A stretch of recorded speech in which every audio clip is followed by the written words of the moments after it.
Hello, Justin Rowan. Welcome back to the CelticsBlog podcast. I gotta say, I came into the trade deadline saying one thing and one thing was certain, that even though the Celtics probably wouldn't do anything, the Cavaliers would be way too cap-strapped to do anything. The Raptors would be in the same boat. I didn't see either of them having any flexibility to do any moves unless they were going to part with the Brooklyn pick or Kevin Love, which seemed unlikely. But here we are. The Cavaliers have a whole new roster. So what better way to celebrate that than talking about it here with you?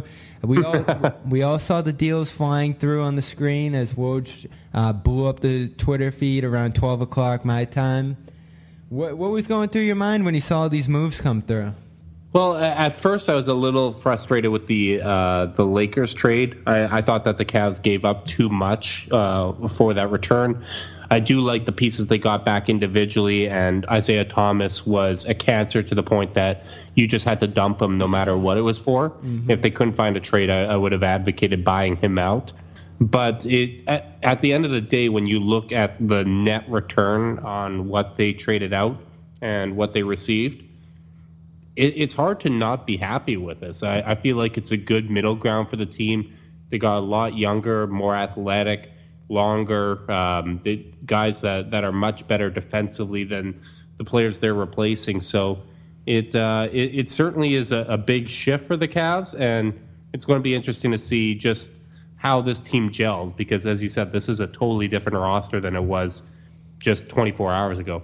Looking up and down the starting lineup, you got George Hill, J.R. Smith, LeBron, for the foreseeable future, probably Larry Nance, and then Tristan Thompson, of course. So by and far a better defensive lineup. It seems like these role players that they brought in are going to fit better around LeBron James. But there's mixed reactions. I'm surprised. I mean, you dumped Isaiah, Fry, Rose, Crowder, and Shumpert, as well as Wade, with a pair of picks. And then you're bringing in Hill, Clarkson, Hood, Nance. I feel good about that. These are good, underrated players who play both ends of the floor. But I see people who are saying the Cavaliers didn't get that much better. How much better do you think the Cavs got in this trade? I mean, it all depends on how this gels. This team has absolutely no chance of winning an NBA championship this season. So I think when you see people say that, that's the measure that they're going by, because that's the standard that the Cavs have been held to over the last few years. Trying to match the talent of the Warriors is one thing, but matching the talent and chemistry is a total different thing. Yeah. And the Cavs don't have the talent, and they're not going to have the chemistry. But while I do think that they're probably, well, as I said, they're not winning the championship, but I think they increase the likelihoods of even getting to the finals, which was the important thing and was a legitimate question. I mean, prior to the deadline, I was picking Toronto to make it out of the East. I still might go that route, but it remains to be seen exactly how the Cavs gel and what they look like come playoffs. Interesting. So Isaiah Thomas is out there. That was really not fun for you from the start. Like, the second his name dropped on the roster, I felt like misery began for you. And I guess you were right. They only gave him 15 games, even though they said they were going to be patient. But nevertheless, there was infighting there. There was bad play going on there. What do you think? You called him a cancer. What do you think the biggest issue was? Was it the feuding with Ty Lue that we saw a few days ago, or was it just a bad play on the floor? The thing with Ty Lue isn't anything. Like, I think coaches are used to having some negative feedback. There were times where he had criticized even Stevens. Obviously, I do remember that, yes. Obviously, Brad Stevens had done a much better job than Ty Lue has this season. But no, I think if Isaiah was playing this poorly and he just kind of kept his mouth shut, he might still be on this team. But it really didn't take long for LeBron. It took, as Brian Windhorst reported on the Low Post, it took him days after Isaiah entered the lineup for him to just genuinely hate him. And when reporters would ask him, hey, your shot's not really falling, are you going to change? Because when he's out there, he had, I think he had about a 33% usage rate, one on the floor with LeBron and Love. And that's not what you need when you're working your way back in the lineup. And he said basically, hey, you traded for me to knew who I was. I'm handling the ball on every possession, and I'm taking shots every possession. And that just was not a fit for what this team needed. Even if he did get back to last year's form, that type of play when you're playing alongside two All-Stars just was never going to work out. So between that, him going after Kevin Love in the locker room, leaking stuff to the reporters. I mean, Adrian Wojnarowski never had a voice in the Cleveland locker room where someone feeding him stories, and then all of a sudden Isaiah's there and Woj is getting all these stories. Mm-hmm. So I think that was a source of frustration, and it was an awful fit from a personality standpoint. He tried his best to derail the project there, but they got him out just in time. The secret pot didn't work out as Danny Ainge thought it would. There are a number of players. I think it's very telling which players were sent out of there. Thomas in particular. Crowder goes out along with them. Iman Shumpert, wow. Like he was one of the guys I looked at and said, like, this is the reason they're not going to be able to move anybody. Like, no one's going to want a player like Shumpert. They got someone to take Dwayne Wade. Of course, it was the Heat. That was probably the only team that was going to take Dwayne Wade, but they got him out of there. And well, I mean, I think teams for the asking price, which was literally nothing. It's a heavily protected second-round pick that is never going to convert. I think teams would take Wade as long as he wanted to resume the role that he was playing in Cleveland, because Wade had been great for this team. He just isn't the Dwayne Wade people are used to. He was great in that backup point guard role, but if he wanted a bigger role, which I don't know if that was the case, then that's a different story. But he had played really well, and I don't have many bad things to say about Wade. And that was just doing him a favor at that point, saying, hey, we have these deals lined up. We got Jordan Clarkson. Cedi Osman's going to be getting more minutes. George Hill's going to be playing starting point guard. So there just wasn't a role for him. So they did him a favor by sending him to Miami. There we go. Question answered. It's amazing.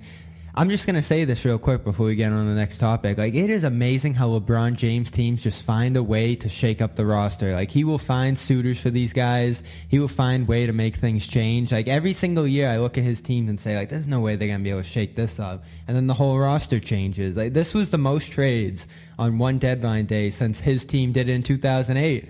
And I was going to say, it's not even the most he's ever been a part of with the Cavs. Do you remember that day? How did these 2 days compare? Well, I don't remember that day as well because I wasn't as plugged in as I am now. Like, I obviously Twitter wasn't a huge deal, or I wasn't on Twitter yet at that point. But I remember just kind of looking at the that must have been the Jameson year, right? No. 2008 was the year that at the deadline they acquired Delonte West, Wally Szczerbiak, Big Ben Wallace, Joe Smith, and they sent out Larry Hughes and I think Damon Jones. I can't remember who all was involved in that. That was what kind of set up that awesome playoff series in 2008 between Cleveland and Boston, where Delonte West took over the starting point guard roles. Szczerbiak, he hadn't hurt his back yet, so he was still valuable. Ben Wallace played well for them for a little stretch. But no, the Jameson deadline was 2 years after, and that was a straight-up trade for Ilgauskas, who ended up getting bought out and coming back to the Cavs, and the league had to change the rules because of that. Oh, man. So let's see what the Cavaliers got. I mean, George Hill, lots of money on that deal, but a good fit, I think. Rodney Hood, going to be do a qualifying offer this summer, so they're going to have to do the whole restricted free agent thing with him, but I think he can rotate in for LeBron if he's healthy, play some good minutes there. Larry Nance, of course, is going to be Love until Love comes back, and then he'll be part of that front court rotation.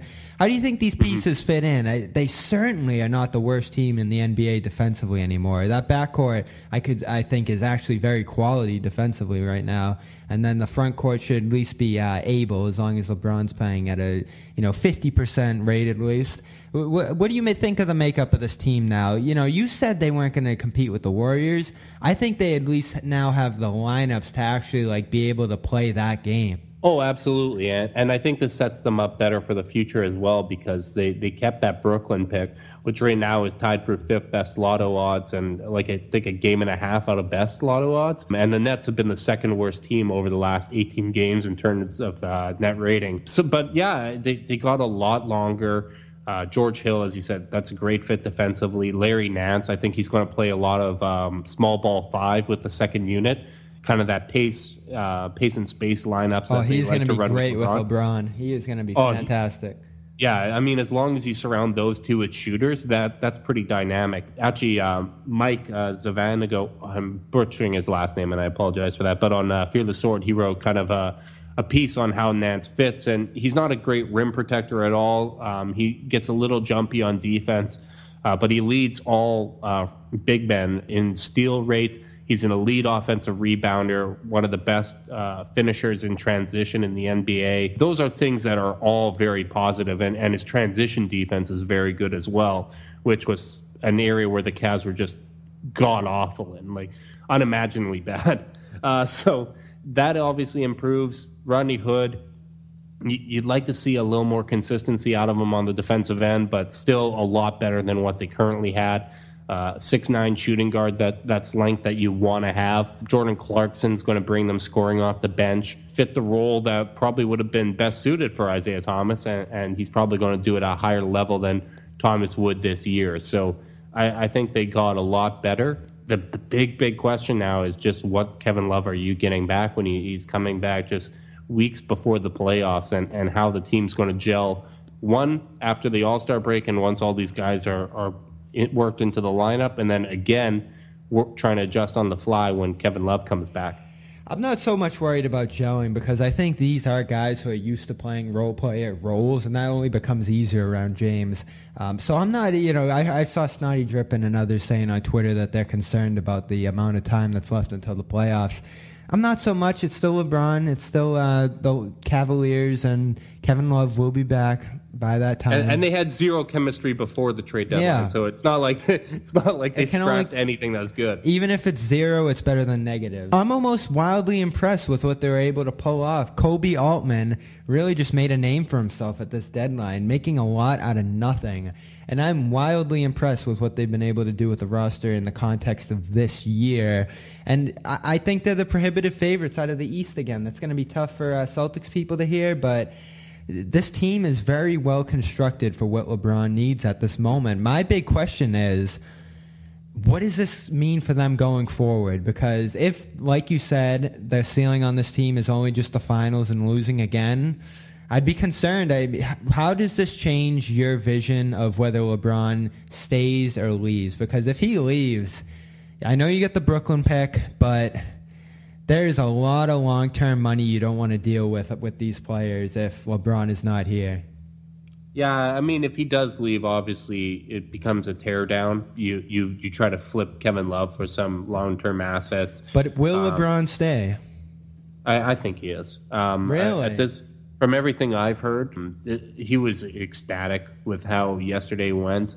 They did actually run some things by him. I think there's a few other things that are coming down the pipeline in the coming weeks that'll also kind of make the situation a little clearer. Not to be Freddie foreshadowing there, but I think that his intention has always been to stay, and unless the team gave him a reason to leave, he was going to do everything possible to stay. I don't think he wants to go out west. He wants to continue making finals and keep that streak going.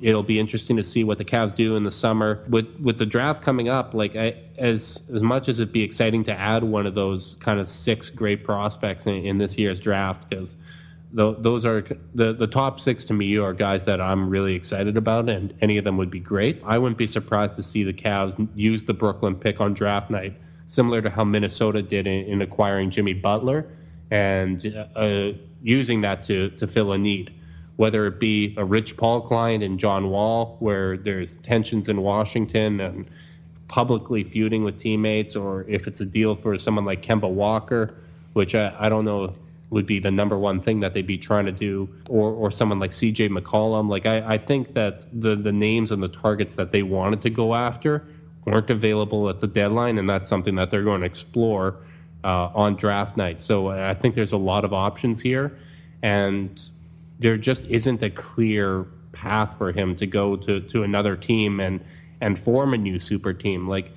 Paul George is probably not on the move. DeMarcus Cousins is hurt, so he's probably staying in New Orleans. So there just isn't the names available to put 2-3 stars together in a different market and try to compete with the Warriors. I think this deal with the Lakers takes a big hit on that being a possible location as well. Interesting. If this deal means it's more likely LeBron stays, that's an even more devastating blow to the Celtics beyond the context of this season. But if we're just strictly speaking this year, you guys are getting Gordon Hayward back. He's one hell of a player. Like when he has that summer off, Boston's going to be a damn nightmare. Like think how right now I think Boston. I've heard about him. Yeah, I've heard good things about him. I think Boston right now is the second best team in the East behind Toronto. Cleveland's third until they show me otherwise. We'll see what that means come playoffs. But the fact that they're this damn good without Gordon Hayward, who in terms of net impact might be their best player, I'm obviously a Kyrie guy. I'm a big fan of his work over the last few years. But the fact that you're adding a player of that caliber and the assets that Boston has to make other moves, like if LeBron does stay, I think what you should actually be a little bit excited about this, because it looks like the forming of a great rivalry over the next 2 years, because Cleveland just got a bunch younger. They had the assets to kind of prolong LeBron's career, and maybe he can age gracefully in similar to how Tim Duncan did. How much fun would that be if we get like good 3-4 years of rivalry? That's what I'm talking about, and this lottery is going to be huge for that. And even the 76ers, for my 76ers people out there, this is a big draft for them too. With this lottery, it's the Cavs, it's the Celtics, and it's them. One of them's going to win big out of this group right now, and I think it only can be one who does win big out of this draft. The Nets are sitting at that 7th spot right now.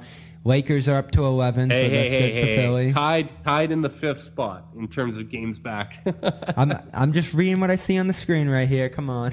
All right. Very tight up there in the lottery at this point. So it's the last great lottery where you have amazing odds if you are up in that 1, 2, 3 spot, but there's always that chance that you can jump up, and I think the Cavaliers are going to be banking on doing that again if the Nets do tread water. I will say, them not moving anyone was tough for you guys. DeMarre Carroll, they thought they might move him. Spencer Dinwiddie, if there was a deal for him out there, they kept everything together, and they might be able to scrap out some more wins than everybody anticipated beyond deadline day. Yeah.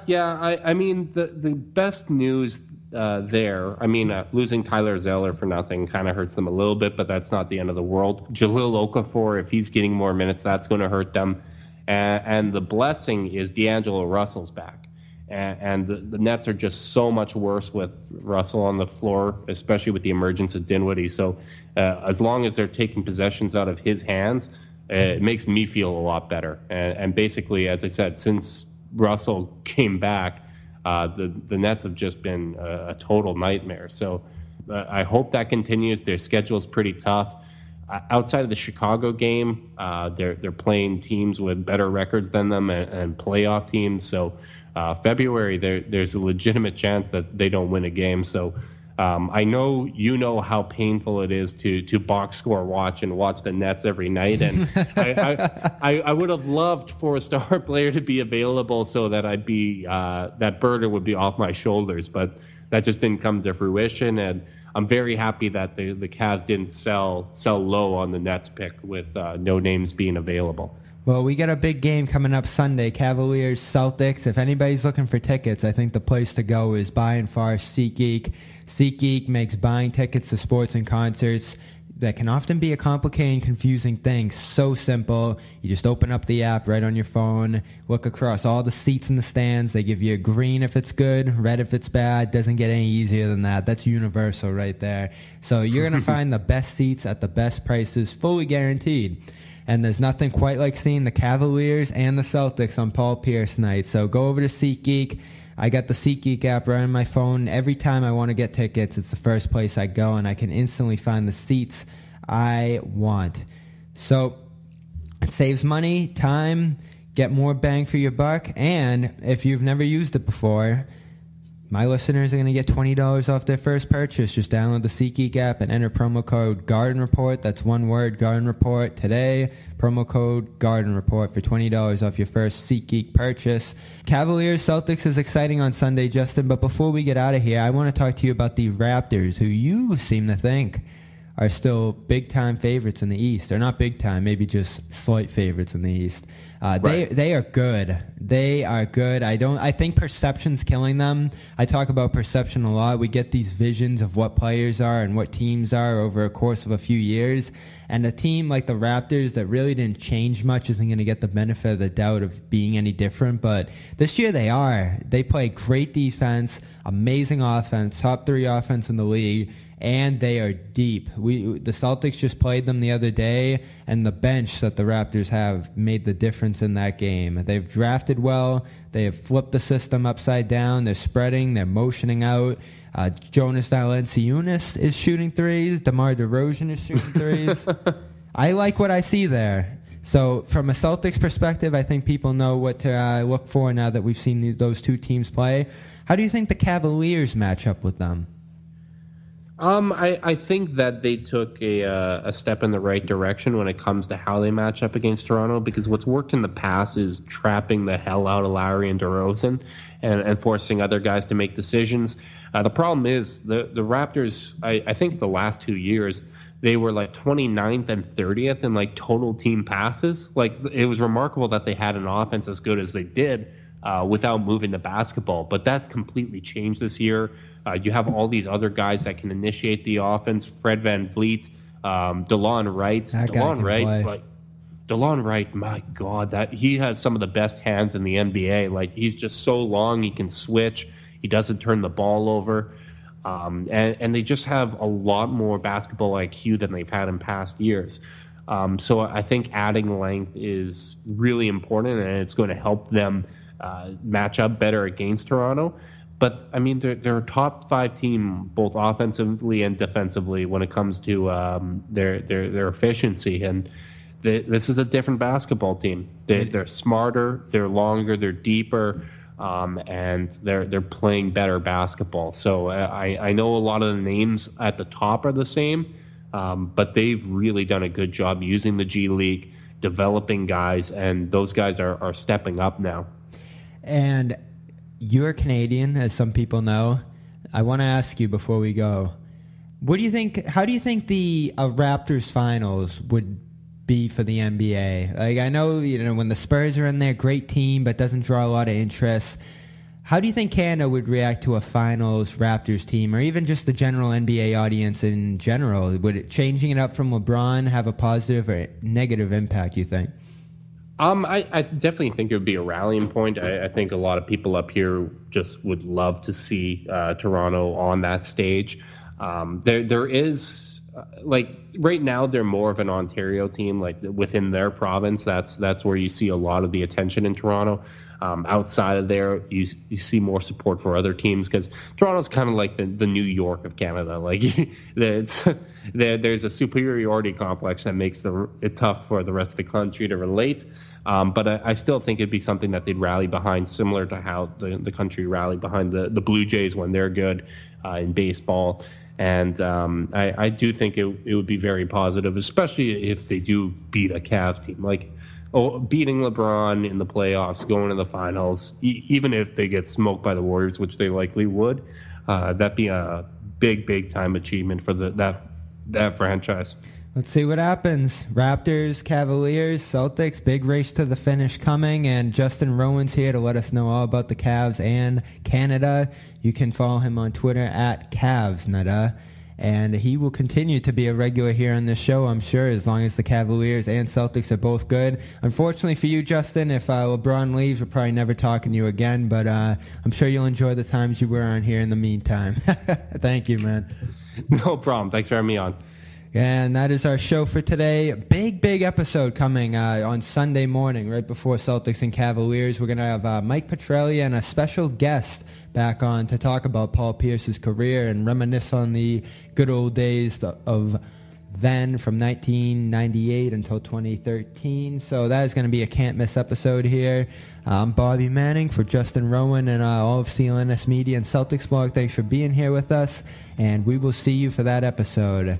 And be sure to subscribe to the Banners Broadcast on iTunes. Just type it in, Banners Broadcast iTunes, and you'll get it up right there. You can also get it on Stitcher and the CLNS Media mobile app. That is all for today. Good night, everybody, and thank you for listening.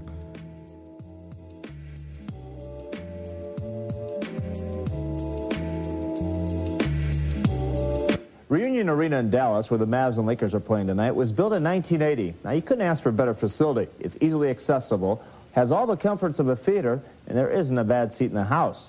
But for some reason, there are those who prefer the Boston Garden, mostly those who wear Celtic green. What is so special about the Boston Garden other than the fact that it's 1,000 years old? Let's take a look. First of all, a garden it's not. It's a train station, really. One flight up and you're on the fabled parquet floor. Now, before you get all misty-eyed about the parquet, take a closer look.